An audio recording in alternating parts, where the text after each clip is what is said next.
You may have heard of Mythic Mischief. Now there's Mythic Mischief Volume 2. You'll get to venture outside of the Mythic Manor into the Hedge mazes with 4 new factions.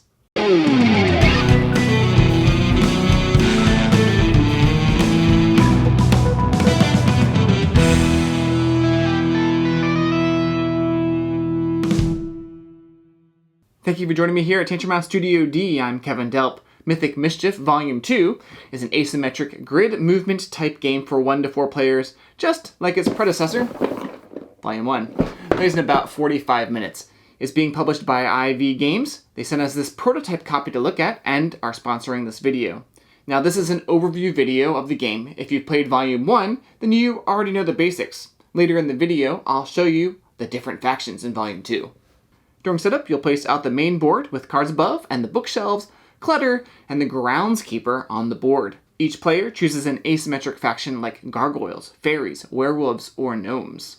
Here's a quick overview. There are 3 phases to your turn. The mythic phase, where you take actions, the groundskeeper phase, and then cleanup. You're trying to get the groundskeeper to walk onto spaces of your opponents to be captured. That will give you points. The first person to 10 points wins, or if the groundskeeper is finished all their movements during the After the Dark, then the person with the most points wins.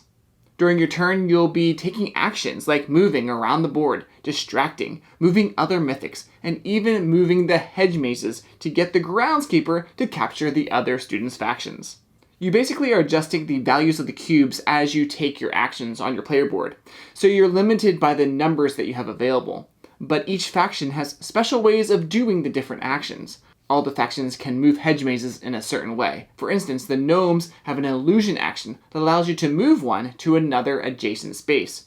You can even collect tomes, which allow you to upgrade. All factions have a legendary ability and an After Dark special. The fairies let you switch spaces of the groundskeeper and an enemy. And the After Dark lets you attach a ring to an enemy and move it 1 space diagonally. For every opponent the groundskeeper captures, you gain a point, but lose a point for every one of your students that he captures when you are the active player. So after your mythic phase and then the groundskeeper phase, you move into the cleanup phase. You'll move used dice to the far left space. Then you place any collected tomes on your board to start upgrading your abilities. Then you can upgrade 2 abilities. You can do 1 2 times, or do 2 different ones once by moving the dice. And you'll reset the dice numbers based on the numbers shown on your player board. The midpoint of the game comes when the groundskeeper completes the Before Dark card, and then you set up the game as shown on the newly revealed After Dark card. You also now have the After Dark specials for your mythics available. The game can end one of 2 ways. Either a faction reaches 10 points or the groundskeeper reaches the 3rd spot on the After Dark card. Either way ends the game and the person with the most points wins. The theme comes through in the asymmetric abilities of the different factions: gargoyles, fairies, werewolves, and gnomes. Here's a look at the gargoyles board, with actions like glide and perch, and even a legendary action called stone. The fairies have wander and antics. The werewolves can fling and heave. Gnomes can burrow and have shifty and illusion.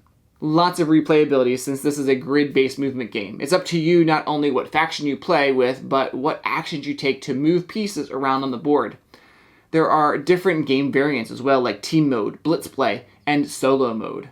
What you see here is a prototype, but you can already see the overall aesthetic of the game from the miniatures to the illustrations and graphic design. You might compare this game to games like chess since you are moving pieces on a grid, but it's way more than that. I feel it pushes the boundaries even more since you have asymmetric factions, and you can upgrade your faction. And definitely check out the crowdfunding campaign to see what else is unlocked. If you already have and love the first Mythic Mischief, then you should see what Volume 2 has to offer. Or if you're new to all of this and you are looking for a spatial type game with a fantasy theme, then check out Mythic Mischief Volume 2 on Kickstarter. And let me know in the comments which faction you'd like to play: gargoyles, fairies, werewolves, or gnomes.